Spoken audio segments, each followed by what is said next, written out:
Hello and welcome to this event, which is the future of.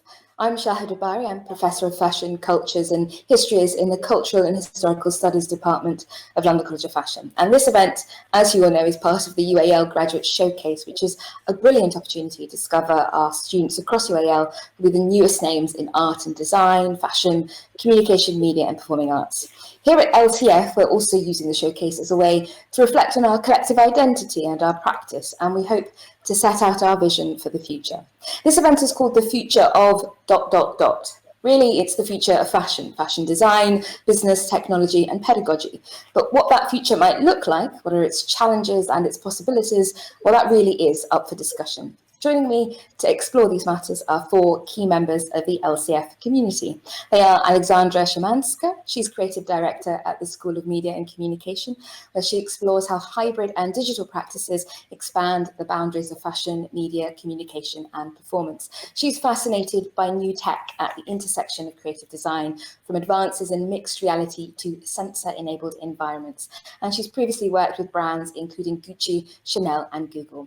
Rob Lakin is the Creative Director at the Fashion Business School. He's worked in industry as a designer and in product development with UK and Far East manufacturers and suppliers. He's Director of LCF's Flexible Programme and has been crucial in developing and running the important international progression-based courses. Lynne Murray is Director of the Digital Anthropology Lab at LCF, which is a research centre dedicated to making smarter tech for a better human experience. Lynne envisages digital thinking and explores digital futures, bringing together industry and research across emerging tech, including wearables, AR, VR, and smart materials. And last but not least, Rob Phillips is, for our purposes, Rob P, we have two Robs today, is Creative Director at the School of Design and Technology. He trained in fashion design before heading into fashion comms and journalism. He's been a fashion editor, colorist, and creative director for several important industry magazines, and he plays a key role in the college's industry partnerships, whilst also curating many of our events, fashion shows, and photo shoots. Let's start by saying hello to you. Hello. Hi. Hello. Hello. I wanted to ask you all just very briefly a more personal thing to find out how you as teachers, makers and professionals in our industry have been coping with the lockdown. And I think lots of people watching at home, our students and fellow colleagues, might be interested in knowing this. So how has lockdown been for you? Alex, why don't you go first? Thanks so much, Shahidha. I think the last few months have been a really kind of peculiar period of time, I'm sure for everyone. When I look back and think about, what happened since March, the one thing that kind of stands out to me is this really weird perception of time. It feels like some days, time stands still. Other days, it feels like it's kind of speeding up and going really, really quickly. So it's kind of hard to gauge how long we've been in this situation. Has it been weeks? Has it been forever? Has it been months? When are we going to emerge from it? I think, obviously, outside of the kind of emotional toll of the situation, I found that this has also felt like a time of kind of a reset and potentially an opportunity for this moment to act as a catalyst for change. And I think that's something that I'm excited about, both personally and professionally as a creative, as an educator, that we have a chance to kind of push more radical, more progressive approaches, and maybe ideas that would have seemed outlandish a few months ago now feel like they're kind of within the grasp of reality, which I guess this is what inspired this conversation as well. Rob Lakin, what about for you? How has lockdown been for you? Hi, Shahidha. Well, I think lockdown actually has been quite. I think it's been quite fun. I kind of agree with Alex. I think you end up in this kind of bubble, and time almost loses all kind of sense and meaning. I've missed the kind of community sense of when you work at somewhere like LCF, and those kind of ad hoc corridor conversations that you can have with people that act as a catalyst in themselves for ideas and thinking and projects, and and you go off for a cup of coffee. I'm missing that, but I do think this is quite an exciting time. I think this whole thing of getting people to look at how we operate hopefully will have some lasting kind of impact. I mean, just from an academic or an educational perspective, I've been around many meeting tables where we've talked about why are we cramming 200 students into a lecture theatre and then making them kind of hang around an hour, 2 hours for a seminar or a tutorial.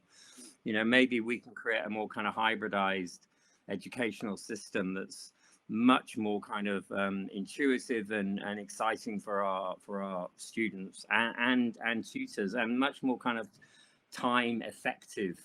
But I worry about the kind of bigger kind of political and social picture. When we first entered lockdown, well, first got into lockdown, there was all those great reports about nitrogen levels across the planet had never been so low since pre-war. And we need every single country on the planet to kind of come together to kind of address these issues, you know. And if you just look at the ongoing relationship between us and, say, China at the moment, clearly we're not going to be able to kind of have a constructive dialogue. So I just worry that some of the gains that were made through this process will be lost and just kind of shoved out the back because everyone's just dying to get their foot back on the economy accelerator. But yeah, I think it's been quite an interesting experience. It feels like a very weird social experiment. Lynne, what about you? A funny old time, hasn't it? Crikey. I really like that Alex and Rob both mentioned the sense of time, and I think that's a really interesting space. We're almost existing in an extended period of pausing. And of course, when you pause, you start to look around you and kind of see what's kind of going on. So from a personal digital anthropology perspective, it's been a fantastically interesting time to pause and to observe how we have collectively approached this new system of living that we are inhabiting, if you like. I'm absolutely fascinated by our loss of bodies. I don't know about you, but I've certainly only seen the faces and maybe even the shoulders of many people for many months now. And from a fashion, a lifestyle and beauty perspective, I think that's absolutely fascinating. We are losing our bodies to be dressed. So that's me. What about you, Rob P? We can see your upper body, at least. You can see my upper body. Trust me, it's not beautiful. Anyway, lockdown. It's a funny one, isn't it? I think it's for me, it's a story of two halves. The first one is it was so, if you like, immediate in terms of staying home, working from home. That change was pretty much overnight for us as a university. And you can't help but applaud and praise the versatility, the flexibility, and the immediate response that all the community and staff had at LCF to suddenly deliver online. And that has to be, massively applauded. It means we've used all our sort of multi-functioning, multi-skill, multi-communication methods have all come to fruition. And it's something we've spoke about for many years at LCF, the importance of digital, not as just a creative tool, but as a way we can communicate. It's just unfortunate that it came about, it was exacerbated by this horrific problem. And that's the second half of the story. There's no escaping the monumental disaster that's happened over the entire world, which puts things into very strange perspectives. It's highlighted certain things that we really dearly care about, and means we don't bother so much with maybe peripheral things to our emotions. I think it puts mortality in your brain, and I don't know if that's a positive thing or a negative thing. Maybe it's a positive thing because it makes you appreciate things, but fear makes you do quite odd things, I think. So it is a two-sided story, positive and negative. I hope that the positive things come out of what's happened. But I do read a lot and I listen a lot, and I feel right now lots of people want to get back to normality, and that scares me because there's no such thing anymore as normality. So for me, it's just, like I say, it's a tale of two stories. It's been very positive in how we've all dealt with it, but the second time you can't escape the horror of it and the ramifications that come from it. Not to mention during this period, some of the bigger societal concerns that we've had. Politically, culturally, that have emerged during this period as well. So I think to sort of put that all on the back burner would be impossible in terms of trying to encapsulate about how you feel about this moment in time. Let's focus our attention on this subject of innovation. And Alex, perhaps you can speak to this first of all. many of us would say that the virus has pressed fast forward on innovations that were already in the pipeline, and the industry has certainly had to rapidly adapt to what's being called a new reality. What are the notable innovations and changes that you've noticed? So as you pointed out, Shahidha, I think we've seen a wave of really exciting projects and innovations really kind of blossom during this time of lockdown. There are two really exciting projects that I would like to talk about. They're not really coming from the industry. One's coming from education and one from culture, because I think those sectors have actually kind of dealt much better with virtual experiences and virtual proposition. So the first project, which I think really deserves a lot of praise and is really interesting in this context, is the digital virtual fashion show, which was organized by the Royal Academy of Fine Arts in Antwerp, the fashion department. It's a virtual experience that kind of repositions the idea of a catwalk by placing digital photographs instead of models walking down the catwalk. And you can view it from 4 different angles, and it's fully digital. It was created in collaboration with a Random Studio and Willy van der Peer. So they had some, brilliant collaborators to do that. And I think why I think it's really, really important and really impressive is because all of us can relate firsthand to the emotional impact of lockdown on students and how difficult it has been for them to shift their practice in a matter of weeks or months to graduate with not the output that they maybe have been planning for a year or much longer than that. So I think to see that, I think there's 120 or more students who have all committed to this completely new way of exhibiting and presenting their work in such an important moment is really impressive. And I encourage you all to have a look at the show. It's very fun as well as being very impressive.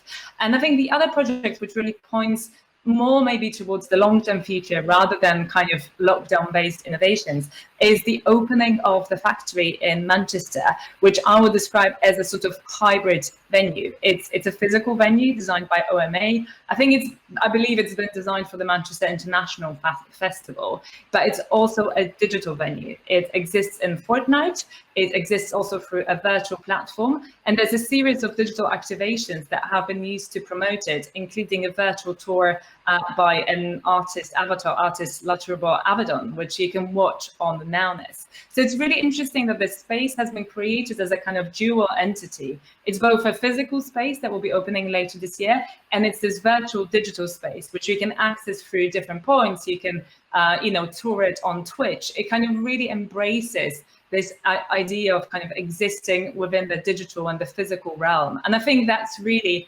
where we're heading.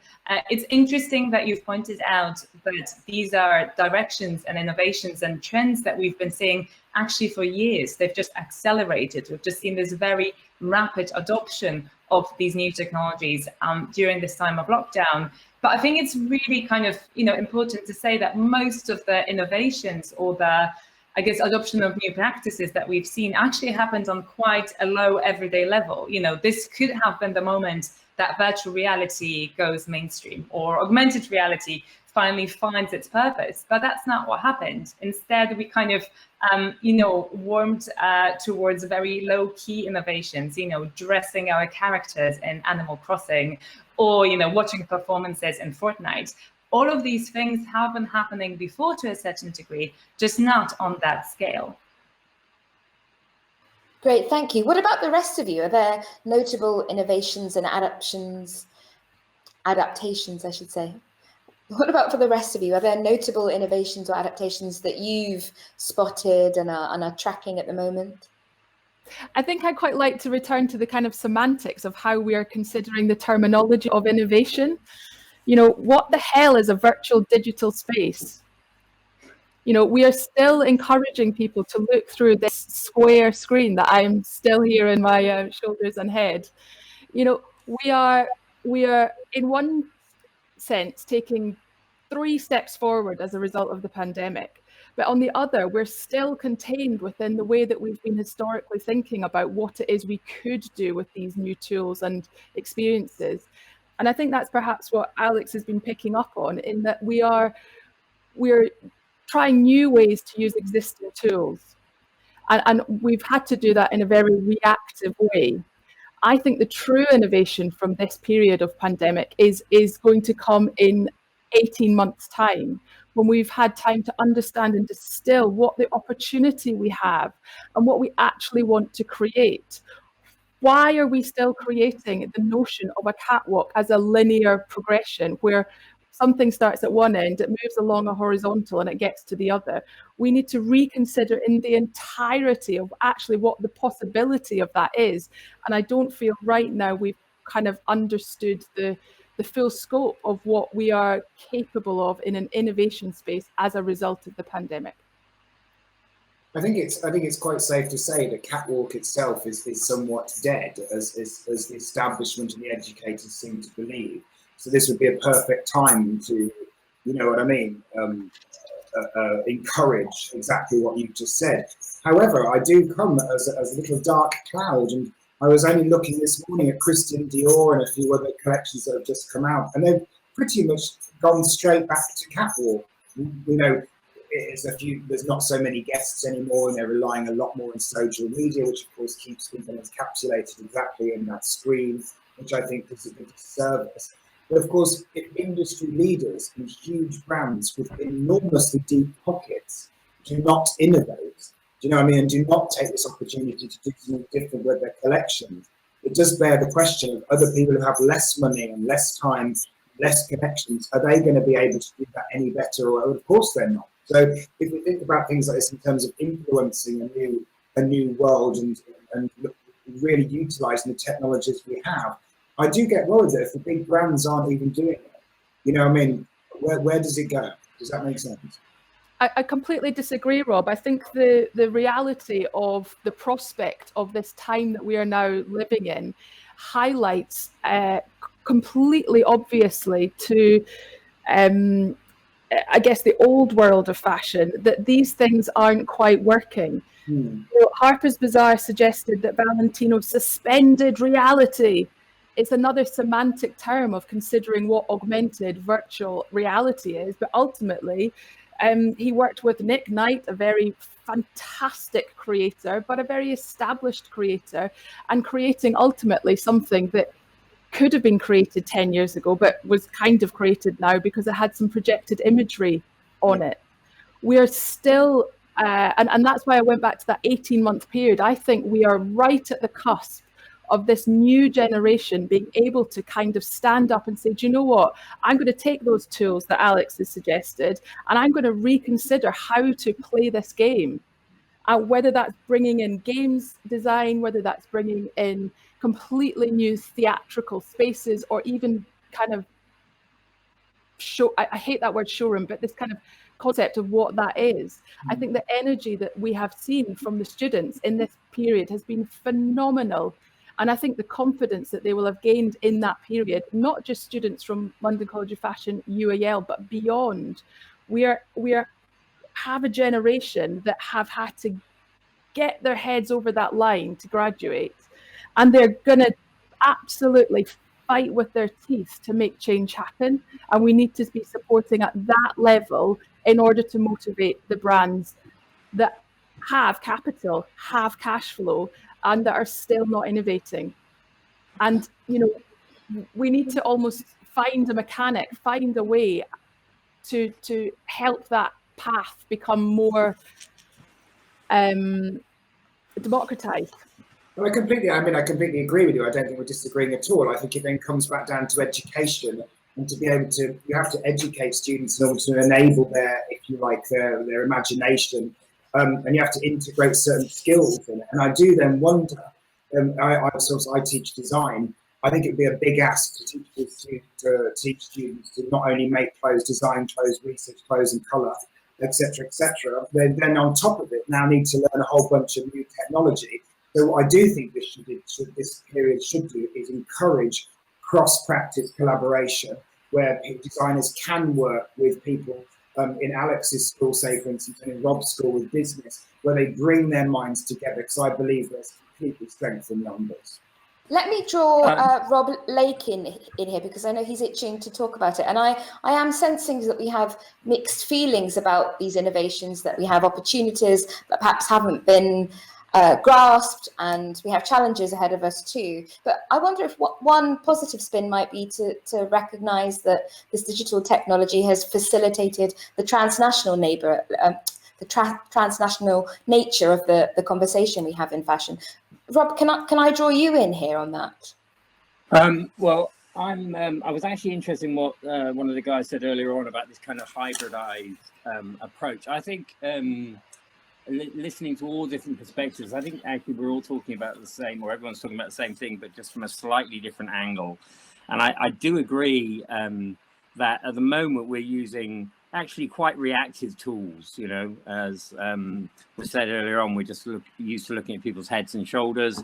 But I think we are by nature very sensory beings. And I think what Rob picked up on in terms of looking at this whole kind of creative process as a much more kind of interdisciplinary way of working has to come to the fore. At the moment, for example, LCS is split into 3 very, very distinct schools, all practicing very distinct disciplines, and there are margins of kind of crossover.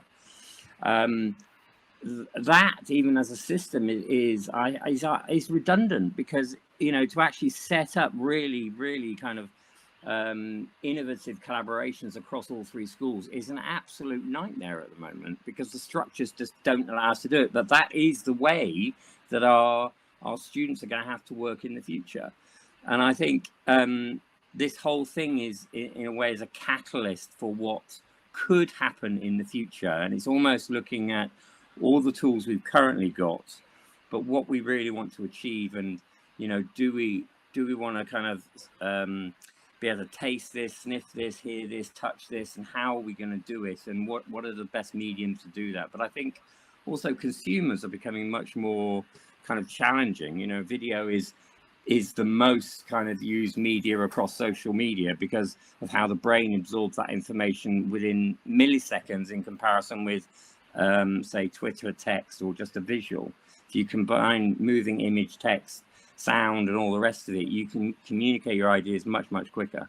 So I think we have an opportunity here to kind of develop a kind of a new system of how we deliver fashion.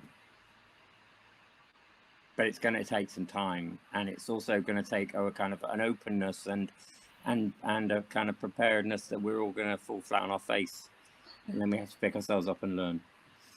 Alex, do you want to come in and I want to give you a chance to respond before we move the discussion on. Yeah, I think I would like to see this moment as a kind of proof of concept, maybe showing that there is an appetite, you know, amongst both brands and consumers to try on these new virtual solutions. And I think what's really key is kind of answering the question whether virtual or digital experience can give us the same gratification that physical experience does. And Rob, to your point, yes, we are sensory beings, but can there be different senses in a virtual space that we maybe don't recognize in our physical reality?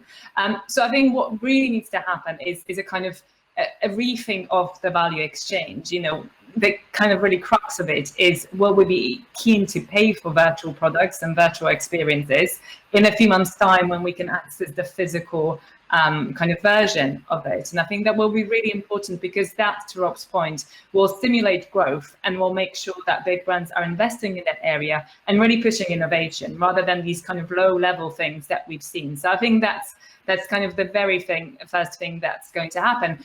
And I think in order for this to be successful for consumers and for creatives wanting to kind of experience and invest into these environments, they need to become more desirable.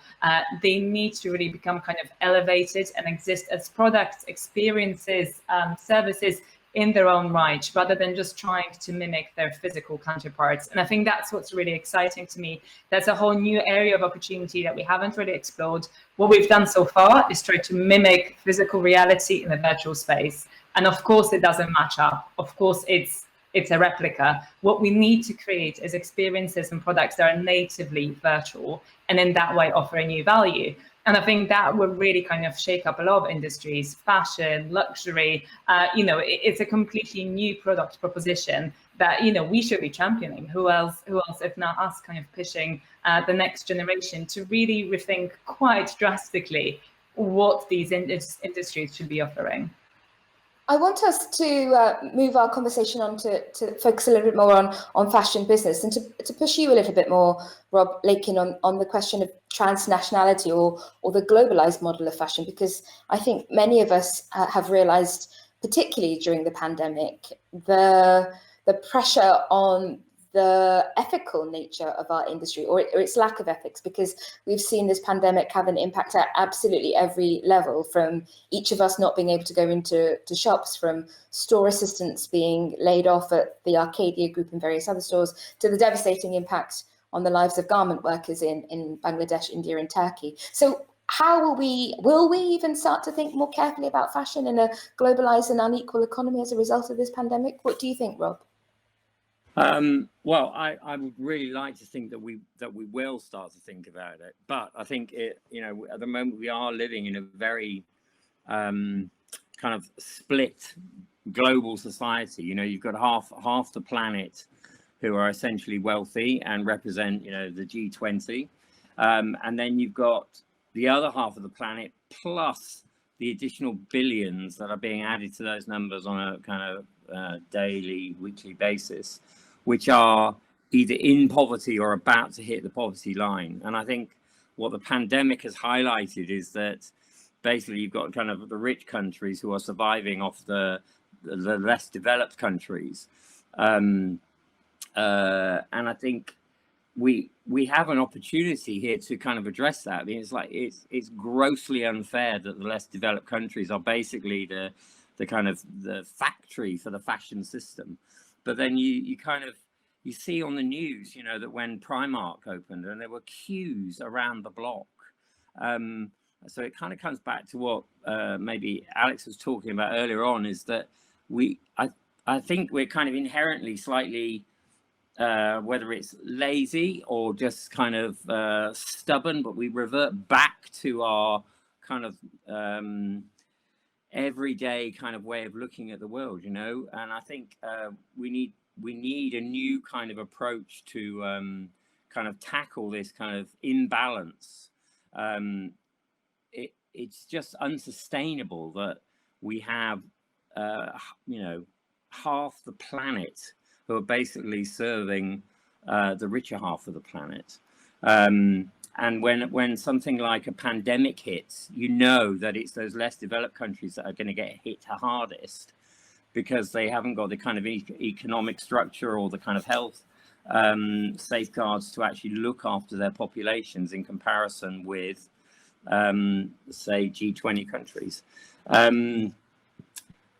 I picked up on something from Alex's statement before about speculative design. Now, this is an opportunity to really reimagine how the fashion system works from a production and value system, and how we get factories up to a level where the people working to create products, clothing, whatever, are treated kind of equally and fairly. I think we've got a long way to go, but it's going to require a huge amount of kind of rethinking and restructuring. But it's just completely unsustainable as it is, and we know that. We know that fashion is a massive impact on this planet. So both from the most straightforward sustainable angle, but also from a human being and kind of sustaining the other half of the planet. And enabling them to have a better quality of life, and it feels grossly unfair. And I think even Rob mentioned earlier on, or even Lynne mentioned, at the moment, the kind of idea of going out shopping and buying clothes seems absolutely abstract to me, because we're kind of locked in our houses to a degree. And there's very little physical contact. So that whole kind of thing of that consumerist approach is kind of, is way down the list. But yeah. Can I ask, what about the rest of you as teachers, as innovators, as makers? Do you have any reason to have confidence that countries, corporations, individuals will be motivated to rise above narrow self-interest in order to act together in designing and making fairer societies. What do you think? I'll jump in. So I wanted to first kind of respond to Rob's point about using speculative solutions. And I'm a big fan of speculative design, but I think equally by pointing out that the solutions lie in that kind of speculative yet undiscovered area, we're sort of not holding brands that produce garments accountable, because there are solutions out there today, you know, that I don't believe that there are brands that are 100% clean and 100% sustainable, but there are definitely brands that are doing better than others. You know, brands like Allbirds, which is a shoe company that uses long-term contracts to really shift practices in the factories that they're working with, and develop new materials that can be then open sourced and adopted by other brands. Like, you know, these solutions exist. I think there just isn't enough appetite amongst brands and pressure from consumers to adopt these. And I think really it's kind of a chicken and egg scenario. Like, does the pressure have to come from us as consumers? Do we have to demand more transparent and more sustainable alternatives? Or should it come from brands who are offering these alternatives at prices that are, you know, more widely, I guess, accessible? Yeah, so I guess that's just my response to Rob's point. Can I just chip in there? I just want to say, in response to, I completely understand and agree where Alex is coming from, but I think also one of the things this pandemic has done is, if you look at our kind of high streets, you know, Chancellor said at the beginning, not every job can be saved and all the rest of it. I think brands that do not have a distinct kind of USP and have something that's kind of unique within their offer, I think we're going to lose a lot of kind of brands that are basically repeating what other brands do. So I think this could be an opportunity. It's kind of thinning out the herd so that what we're actually left with are the brands that are potentially, or have the potential to, make a difference. So I think, I mean, that sounds quite harsh, and I don't want anyone to lose their jobs, but I think the current economic climate we're in, we are seeing companies laying off people. We're seeing brands having to completely reevaluate what they stand for or disappear. So maybe, you know, there's some kind of future there, that because we're actually removing some of that choice then from the consumer, so they're going to have to make new choices. So maybe there's an opportunity that they can be directed into making the right choices, which have a much more kind of sustainable long-term future. I think that's one way of can I get Lynne in here just to get a bit more balance? Lynne, did you have some thoughts on this question? Yeah, I mean, this is a hugely complex and global issue, and it's not simple to solve. There are many secondary implications for a whole approach across the fashion landscape. I think the way that we're, again, talking about it is really interesting. We're using this kind of notion of resetting, and resetting in this context as a kind of quick fix, as kind of as something that is to be solved. And of course, there are many challenges across the industry that do need to be solved from a humanitarian perspective, a global economy perspective, and an environmental perspective. But we run the risk of kind of overburdening this notion of resetting what it is that we've created, or we've all been seized by the means of production in this context. And so this perpetual cycle of globalized inequality is something that the fashion landscape has a huge space to at once be responsible for, but also to make opportunity for change. And I think there's really interesting areas that can start to explore what that could be from an innovation perspective in new material production. We're looking potentially at kind of more localized production, and how localized production from a global perspective affects our global infrastructure of economies. These are very big, almost century problems, I think, that we're on the cusp of. Rob Phillips? I don't know, pretty much all this, I really, for the whole of what Rob Lakin was saying, all this I just kept thinking of, it just highlights such a huge rich-poor divide.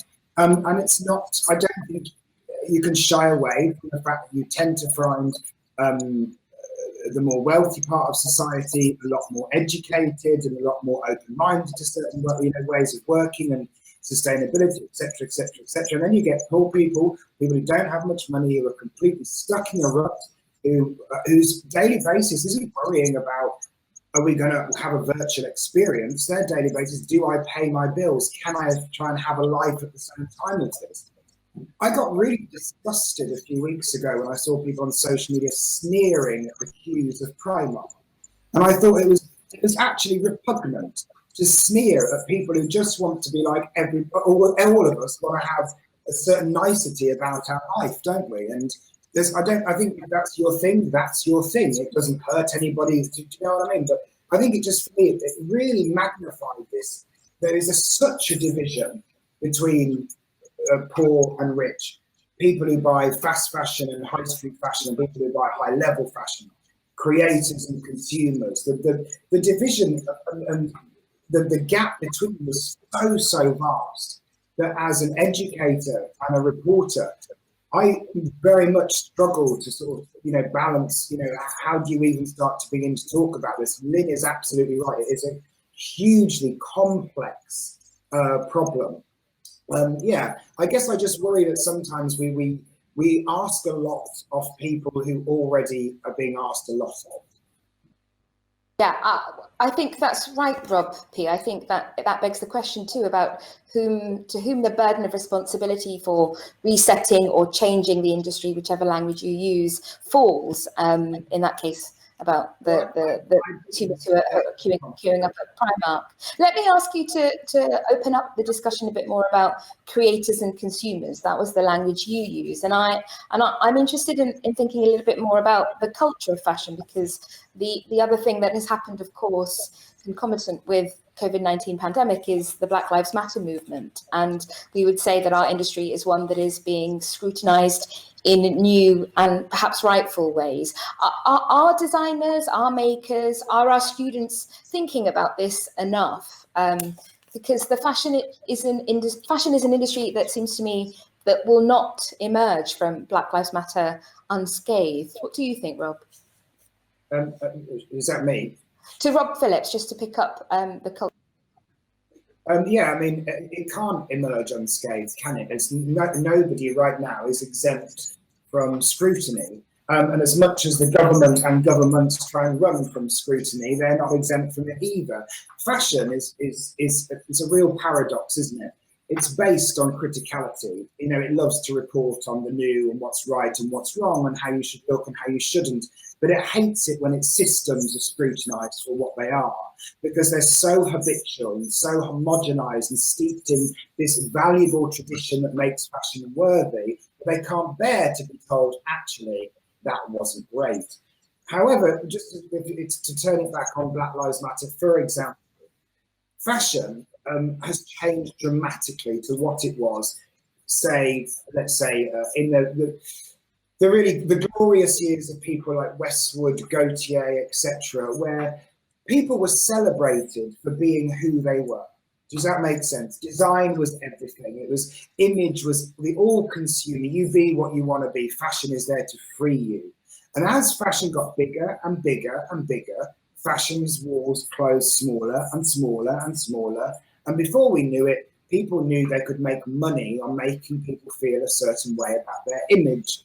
So, of course, it became about you should look like this and this is what you should be. And all that freedom disappeared overnight. It just all went throughout the whole of the 90s. It became about being skinny. It became about being blonde. It became about being this is perfection. Does that kind of make sense? And then the whole tale just completely changed. The whole swath of society, whether you're black, brown, yellow, white, pink, it just seemed to disappear. It became a standardized version which people knew they could make money off by selling over and over and over again. However, what do we do now?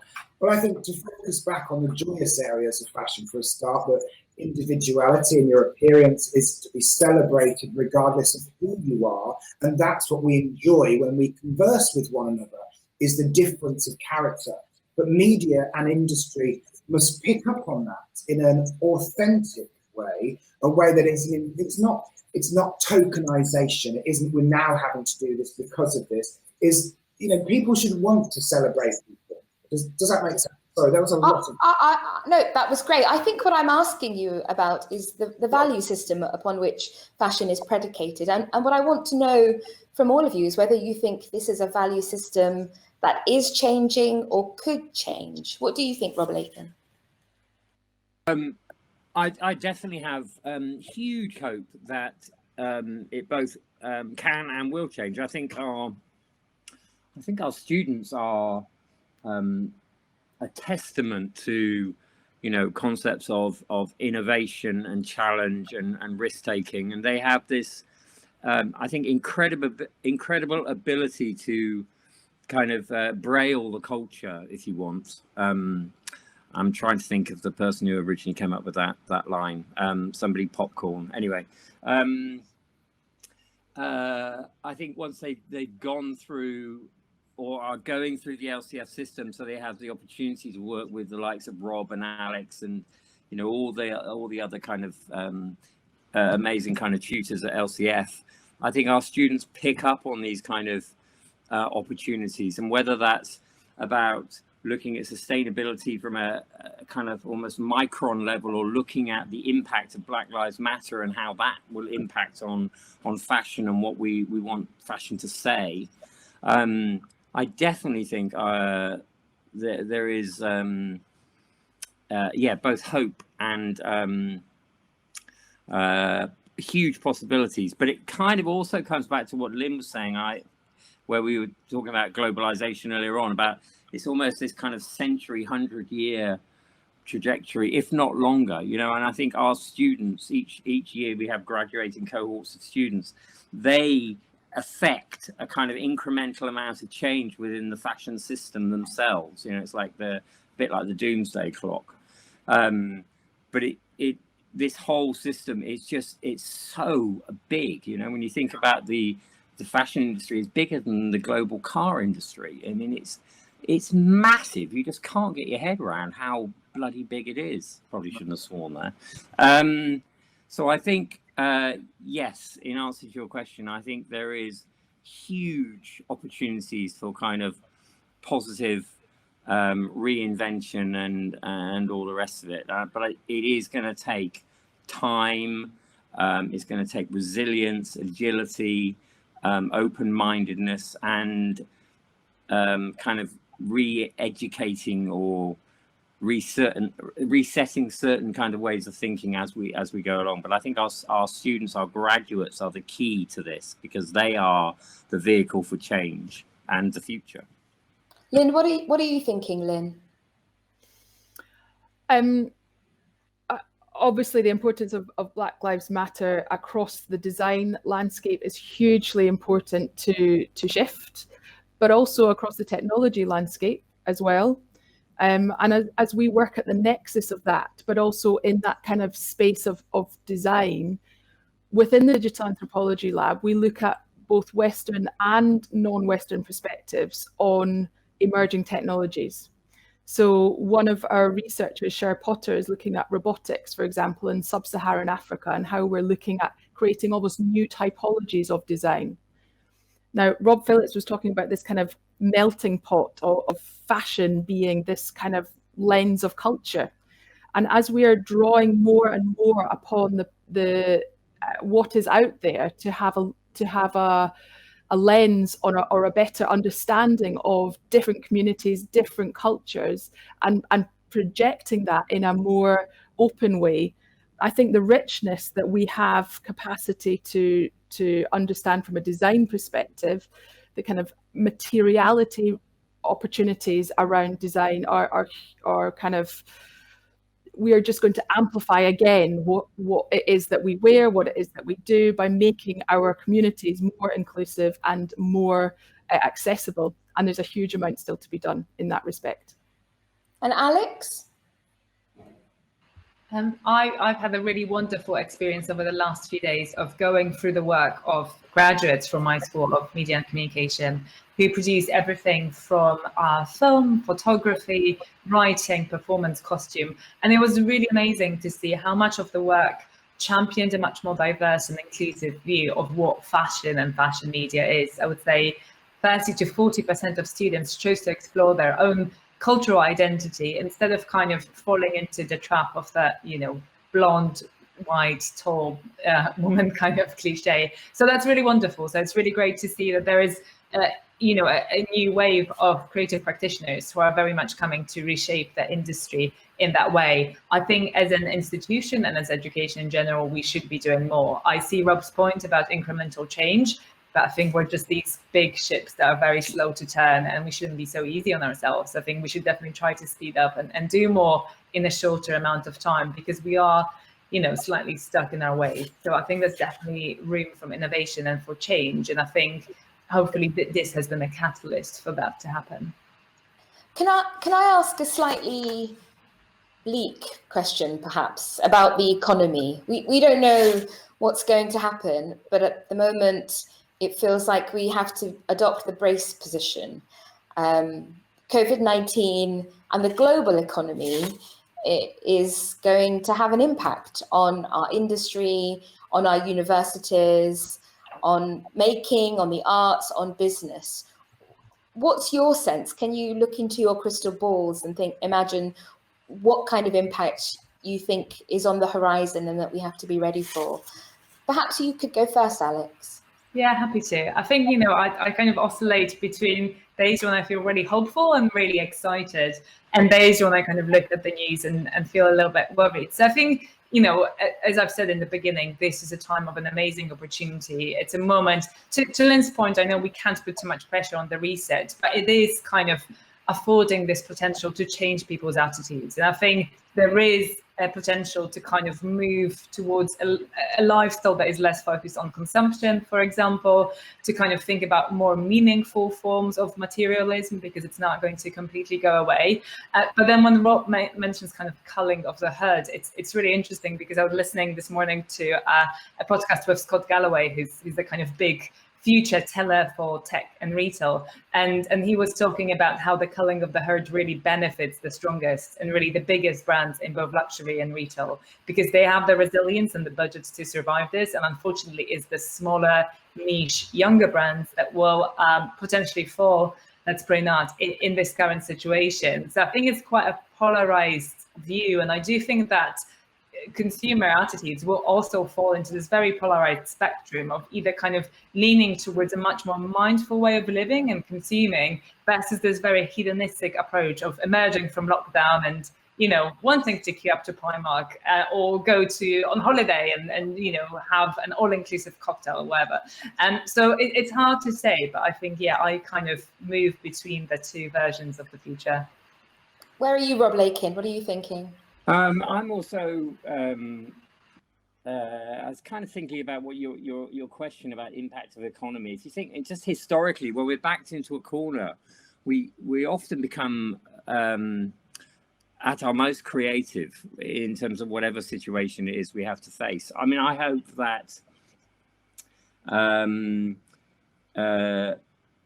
that this kind of where people, you know, it'll boil down to actually people having less disposable income. The only kind of positive thing from the whole kind of economic situation is that it's not just one country on its own. This is a global issue. So we're all in the same mix, although obviously clearly there's still a huge divide. And when you look at the amount of money that's being borrowed, I mean, it kind of raises the question, well, how the hell are we ever going to pay that off? You know, we're going to have to print very big banknotes. But I wonder if it will force us to become more creative because we've got less kind of, we can afford less choice. You know, is it a time for kind of more, for people to kind of take stock of what they've currently got and kind of to revalue their own, on the most simple level? Is it about kind of things like emotional durability, where you fall in love with that grey mile sweatshirt and you wear it until it literally drops off, or you become more reinventive in terms of customization and things like this? I just, sometimes a real crunch can actually make us much more innovative, and I think it will help, I hope.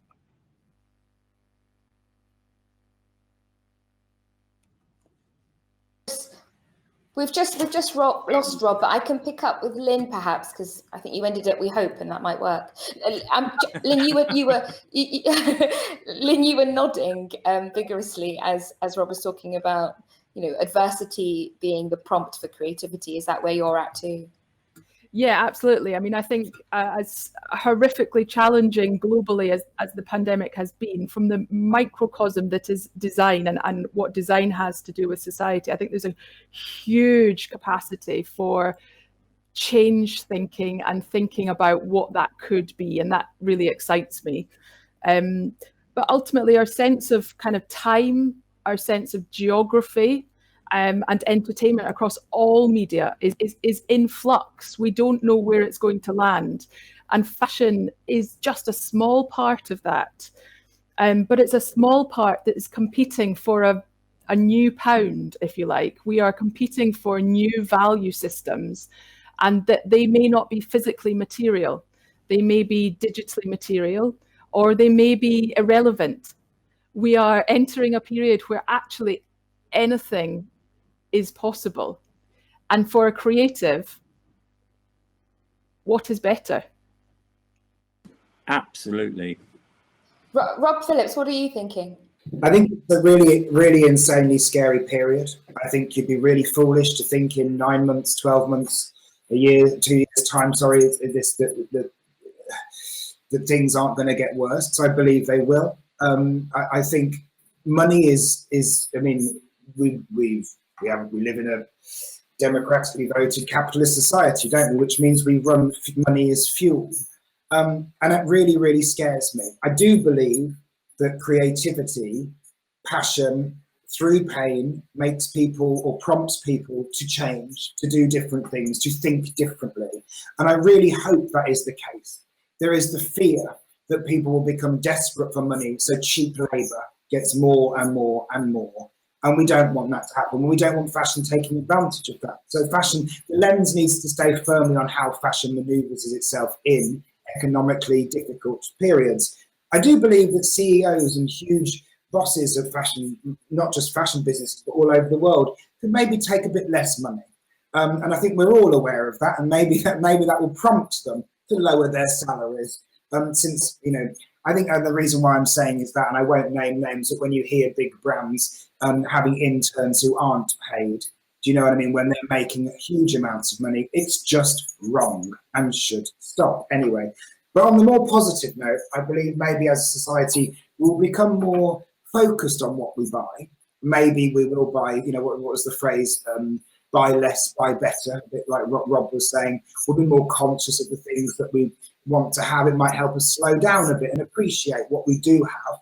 Because in a really high-tech world, if there's one thing I have noticed, is people's ability to change their mind happens quite quickly, and there's this constant consumption of stuff. So maybe it will help us slow down a bit, rethink what we do, and hopefully our creative ingenuity will become forefront. And I think people will push more so for that.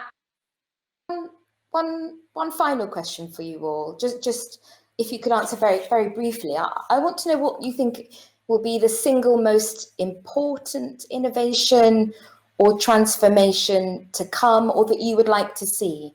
So what's the single most important innovation or transformation to come, or that you would like to see? Lynne, why don't you go first? That's an easy one for me. I come back to my rectangles. So the biggest change, the biggest opportunity, what I want to see happen is our repositioning of what an interface is. And that comes from a background in augmented reality. It comes from a wanting to find a new way to be creative and a new way to consume creativity, whether that be through games, film, cinema, or fashion. I want to reconsider what this little cube is. What about you, Rob Lakin? Can I have a few more minutes to think about it? Yeah, well, yes, we'll ask Rob Phillips instead. So just repeat the question, so I know my answer is. So the question is, what's the single most important transformation or innovation that you would like to see? And just a very brief answer. Absolutely. Yeah, sorry, I did answer far too long. I think it's just a change of a system, isn't it? I think it's time to collaborate a lot more, work with one another, use one another's knowledge, share one another's knowledge, destroy silos, and co-create. Perfect. Rob Lakin, you ready? You could just copy Rob Phillips's answer. I completely agree with Rob Phillips' answer, but I'll also add in my own thoughts. I think, I hope, oh God, what am I trying to say? I suppose from an educational perspective, I hope it's, and an academic perspective, I hope we learn lessons here. This also kind of fits into what Lynne was saying about kind of, understanding the interface. I think we have an opportunity here to change how we work with our students and our colleagues. I mean, I, above anyone, I'm looking forward to actually seeing, say, you guys as physical human beings in front of me, and I'm not trying to get rid of that, but I think we have an opportunity here to work in a much more kind of smart way, which means we can be much more productive, which means we can actually affect change in a kind of quicker time frame. So I hope that we don't, in this case, we don't just reset to our default position of students go to a lecture and then they go to a seminar and they have to hang around for hours for a tutorial. We have adapted to this quite quickly, and it's quite reactive, but I think there's an opportunity here to kind of change how we work with our students and our graduates and our alumni and our staff and everything. I'm looking forward to meeting you all in person, but do I really exist? Who knows? Maybe I am just the little square. Alex, just from you, the last answer, what do you want to see coming? I think for me, it's this kind of lasting idea of building positive connections in virtual and digital spaces. Very much what we're doing now. I think at the start of 2020, for me, digital communication was probably kind of most associated with social media, this kind of toxic cesspool. And I think this situation has forced us to use virtual spaces for much more positive ways of connecting, whether we're talking about, a flat screen with 5 people on it, or whether we're talking about augmented reality spaces that Lynne is going to bring to us, where we can connect in completely new ways, or whether it's through virtual gaming or different forms of escapism where we can, meet people in virtual spaces. So I think this idea of using virtual spaces, be they flat or 3-dimensional, to connect in positive ways is something that I would like to see continue and grow. That's a really nice note to end on. Thank you to Aleksandra Szymanska, Rob Lakin, Lynne Murray and Rob Phillips. And thank you also to our events team, Luke Saville, Loredana DeAndrea and Alex Marshall for organising. And also to you who've joined us to think about this debate. Whatever the future holds, we hope that the LCF community will be helping to shape it. Goodbye. You can all say goodbye as well, Goodbye. Goodbye.